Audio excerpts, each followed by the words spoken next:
देशभरात ठिकठिकाणी मतदारांनी सकाळीच मतदानासाठी रांगा लावल्याचं चित्र आहे। युवा वर्ग, ज्येष्ठ नागरिक आणि सर्वच मतदार मोठ्या उत्साहात मतदानासाठी मतदान केंद्रांवर पोहोचत आहेत।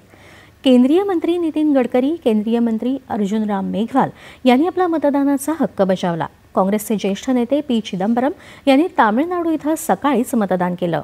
अभिनेते रजनीकांत यांनी चेन्नई इथं तर कमल हसन यांनी तामिळनाडू इथं मतदान केलं। केंद्रीय मंत्री डॉक्टर जितेंद्र सिंग यांनी जम्मू काश्मीरमधल्या कठुआ इथं मतदान केलं, तर सर्बानंद सोनोवाल यांनी दिब्रुगढ इथं मतदानाचा हक्क बजावला। लोकशाहीच्या पर्वात सहभागी होण्याकरता लोकांमध्ये प्रचंड उत्साह आणि आनंद दिसून येत आहे, असं त्यांनी मतदानापूर्वी वार्ताहरांशी बोलताना सांगितलं। भाजपा मंत्री संजीव बालियान यांनी मुझफ्फरनगर इथं तर एल मुरुगन यांनी कोइंबतूर इथं मतदान केलं। डीएमकेच्या कनिमोझी यांनी चेन्नई इथल्या मतदान केंद्रावर मतदान केलं।